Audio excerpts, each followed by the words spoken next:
Pero bueno, nos metimos llenos, ya tenemos un invitado conectado, un ex ministro de Economía del Perú, así que le agradecemos mucho que está, pero antes repasamos rápido los datos Unas de la plaquitas inflación. porque justamente nos va a servir para hablar, vamos Fede con las primeras placas, que tiene que ver con la inflación, porque todo apunta a que la inflación de julio va a ser histórica, porque va a dar, bueno, esta es la medición que es la del Centro Almacenero, que suele ser una de las más certeras, da un 3,8 en julio, un fuerte descenso, había tenido una leve aceleración en julio, pero después continuó a la baja la inflación, da 3,8 en julio, da, bueno, que ya un hogar para 4 integrantes necesita 1.888.688 pesos para no ser pobre, y la acumulada Ya en lo que va baja del de año es 100, del ya baja de 96%. 100, Ya está por debajo de... Bien. Siempre la acumulada está en el 96% y la proyectada 140%. Pero vamos a la siguiente, que es la interesante. Mira,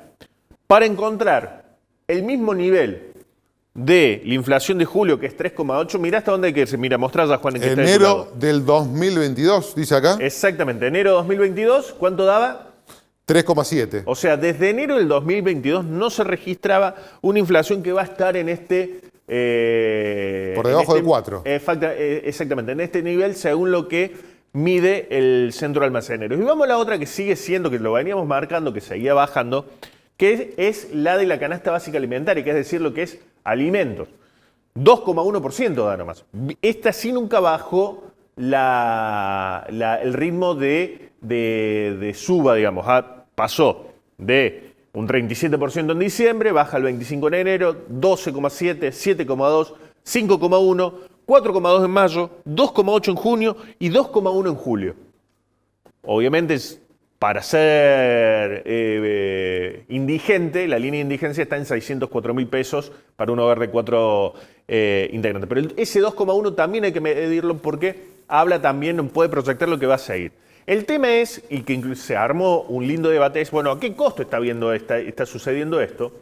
Y se planteaba, lo que venimos contando, la fuerte caída en el consumo. Exactamente. Se ha parado prácticamente el consumo, se impulsa, se tratan mucho de estas bajas de precio, tiene que ver con empujones para que la gente vaya y consuma, porque hay poco movimiento en los supermercados, ni hablar en la tienda de ropa, ni hablar en electrodomésticos. Pero Han vuelto los planes de 12 cuotas, justamente este mes ha sido uno de los que ha sorteado, este mes ha sorteado un poco la caída en ventas tan estrepitosa como estamos viendo, no así el comercio en general, que registra una nueva caída. Ahora, ¿estamos por el buen camino? Vamos a preguntarle a alguien, creo que podemos viajar al futuro de alguna forma, porque vamos a hablar con un ex ministro de Economía del Perú. Perú estuvo en una situación parecida a la de la Argentina, es otro contexto, es otro país, es otra Pero también es idiosincrasia de la interesante, persona, lo hemos charlado algunas veces acá, que Perú ha logrado algo que parecería increíble para Argentina, que es, pese a todas las tormentas económicas, políticas, que Perú las ha tenido muchas, inclusive este año arrestaron al que era presidente, o sea, más y nada menos.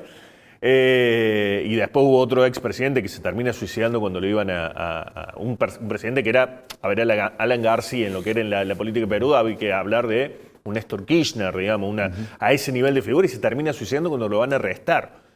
Pese a todo eso, la economía de Perú fue por otro carril. va por otro camino, es como que está escindida de la política.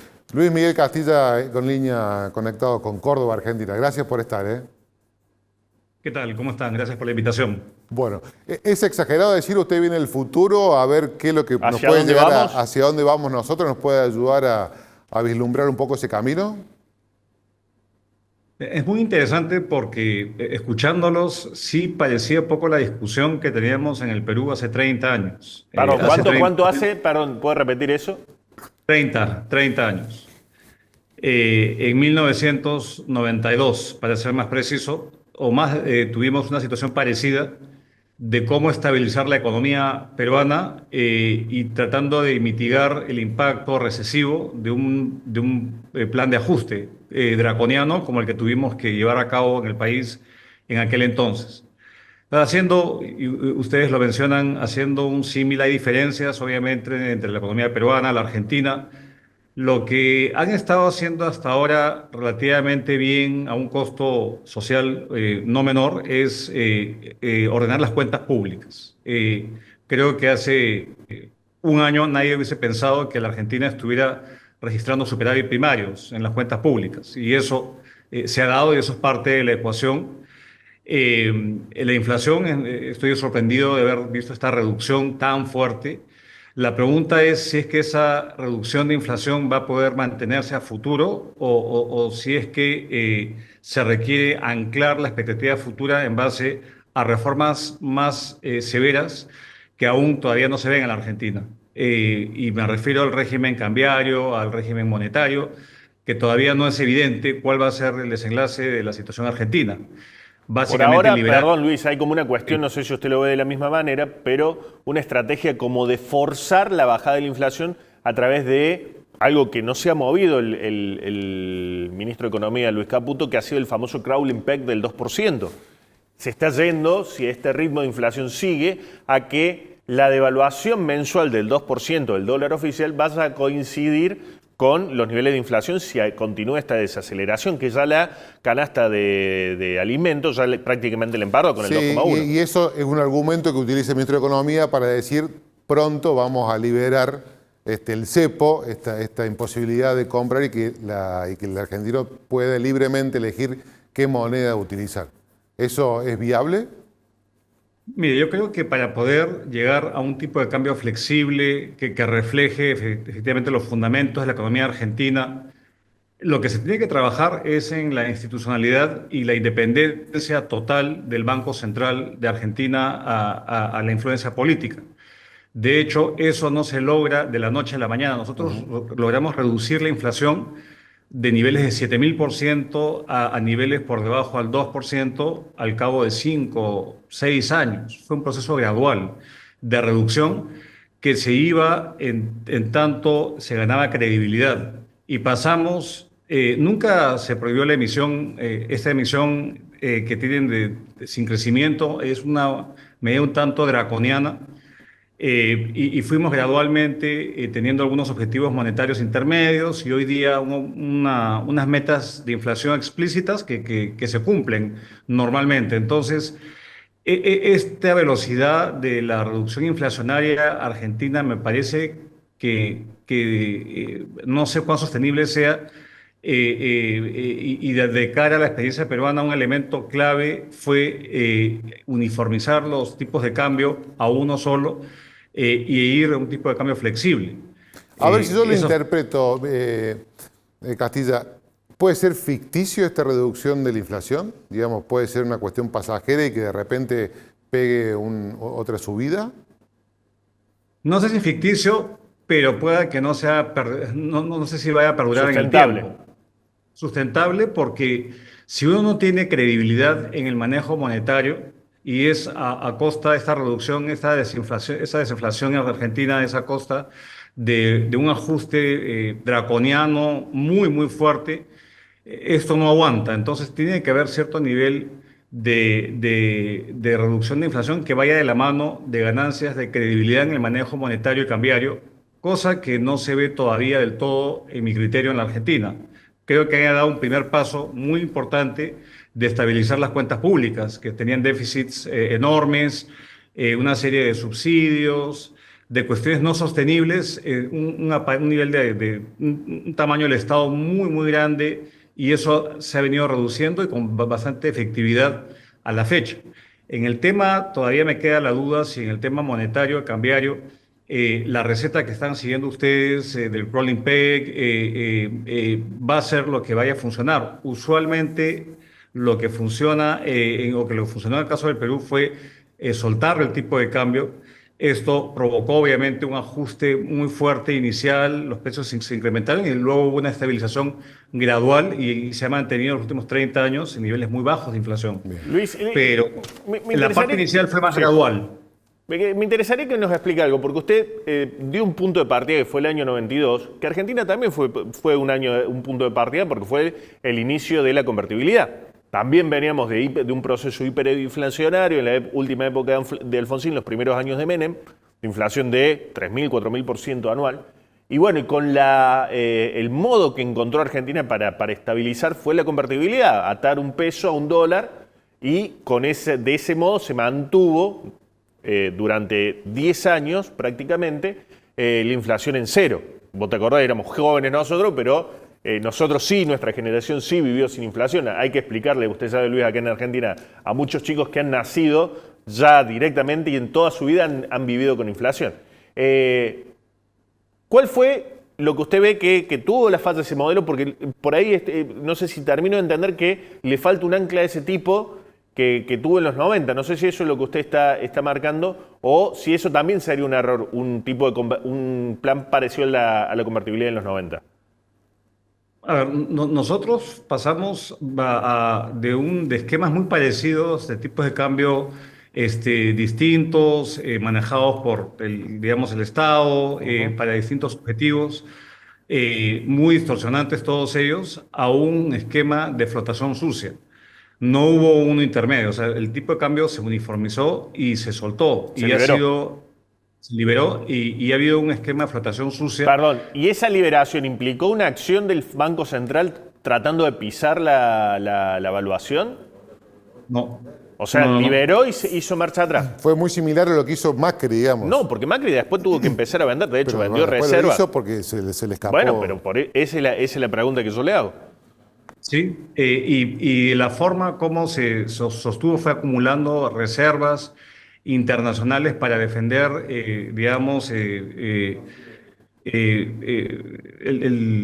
tipo de cambio, de ataques especulativos, y eso fue cayendo a tal punto de que ya la inflación dejó de ser un problema, pero gracias a un factor institucional que fue la credibilidad del manejo del Banco Central. Hoy día tenemos en Perú un presidente que ya tiene 20 años dirigiendo el Banco Central. Tenemos una entidad que es la más reconocida por su independencia y con el manejo más técnico de todas las entidades públicas del país. ¿Y usted como ministro se peleaba mucho con el presidente del Banco Central? No, jamás. Al contrario, una persona que teníamos reuniones semanales de intercambiar puntos de vista y pareceres, pero para mí era imposible pensar interferir en las decisiones del Banco Central o el directorio. Entonces, justamente esa institucionalidad que se ha construido a lo largo del tiempo ha hecho que tengamos gobiernos de distintos colores, crisis políticas, de mucha intensidad y que la inflación y el tipo de cambio sean de los más estables en la región.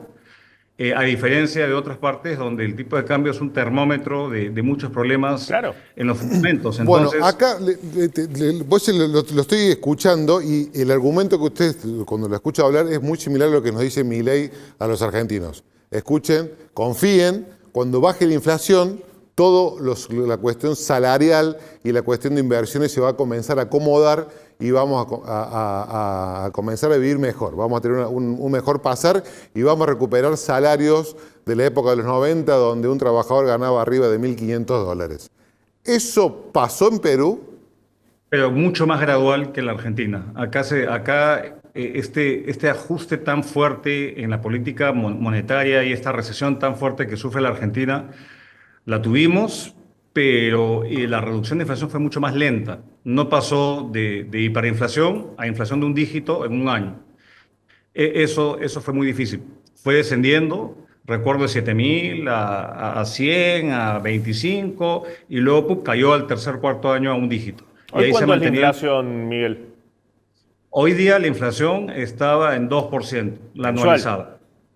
No, anual. Anual, o sea, lo que nosotros vamos a tener, con mucho viento a favor, aspiramos a tener de acá a 2 meses, ustedes la van a tener en todo un año.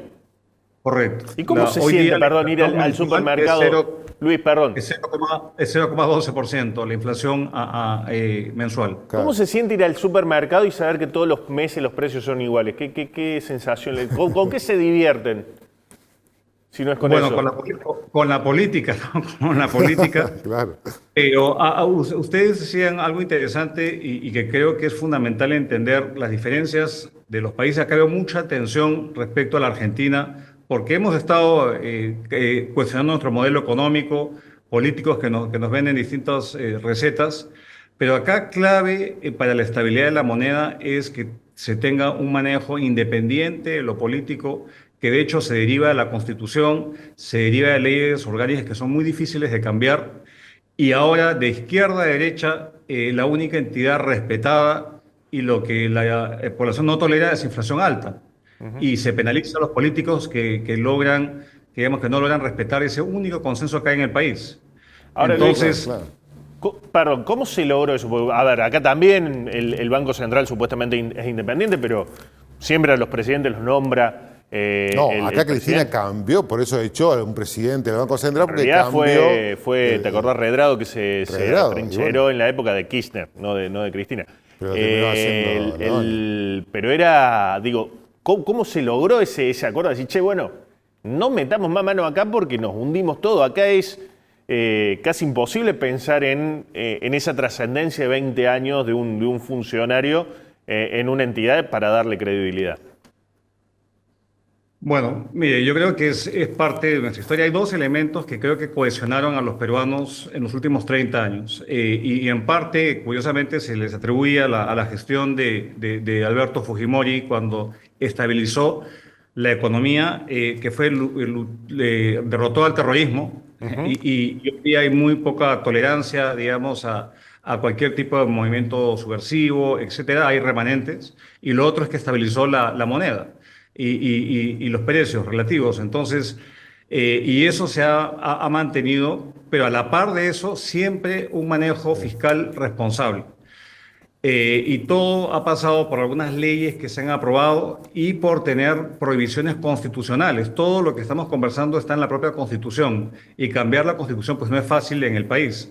Entonces, la independencia del Banco Central está en la Constitución. El modelo que tenemos, que es un modelo bastante liberal, está en la Constitución. Y eso ha hecho que finalmente el país haya tenido pues, un progreso evidente en los últimos años y que los políticos que han tratado de cambiar eso sea muy difícil cambiarlo, porque en general el 60-70% de los peruanos no quieren ese cambio o esos experimentos como hemos visto en otros países. Entonces, ¿cómo se ha logrado? Es un caso interesante, pero es justamente logrando convencer a los agentes económicos que hay un objetivo que se persigue. Bien. Y si se desvía el objetivo, bueno, se toman las medidas para poder efectivamente retornar. En los últimos 3 años, la inflación estuvo por encima de la meta. La meta es 2% más o menos 1%. Entonces va entre 1 y 3%. Y por todos los temas de precio de energía, precio de los alimentos, que sufrieron incrementos por las guerras en Ucrania, etcétera. La inflación llegó hace un año a cerca de 9%, la anualizada, la que hoy día es 2%, llegó a 9%. Y esto fue explicado con mucha claridad por parte de las autoridades monetarias. Y la inflación, que básicamente fue importada, se ancló nuevamente en niveles bajos porque hubo una política monetaria restrictiva, la tasa de interés se incrementó, hoy día está bajando. Y los agentes perciben ello. Hay una comunicación cada trimestre y cada vez que el directorio se junta mensualmente entre el directorio y los agentes económicos y goza de mucha credibilidad. Tan es así de que hoy día se puede estar cayendo un gobierno y el tipo de cambio pues no se mueve. Sí, sí, es impresionante eso. A ver, se llevaron preso un presidente hace poco, digamos, al presidente elegido popularmente, hoy está preso. Bueno, en los últimos 6 años hemos tenido 6 presidentes. Claro. Y la presidenta actual no hay ninguna garantía de que acabe su mandato. Claro. Entonces, por el lado político es un desastre, pero por el lado económico tenemos, yo diría, 3 tipos de instituciones que nos permiten mantener una economía bastante desacoplada de lo político. Por un lado, una economía que cree en el sector privado, que es una economía liberal, que le da un rol bastante secundario al sector público en la generación de riqueza. Acá no hay casi empresas públicas, muy pocas, primera cosa. Segundo, es un país que es abierto, tiene niveles de aranceles muy bajos, 2% en promedio, tiene acuerdos comerciales, con los 90% de sus socios comerciales, acuerdos de inversión, segundo aspecto. Y tercero, es que el manejo macroeconómico está en manos de una tecnocracia que está blindada de la influencia política. Castilla, un placer hablar con usted. Muchísimas gracias por su tiempo. A ustedes y suerte en Argentina. Muchas gracias.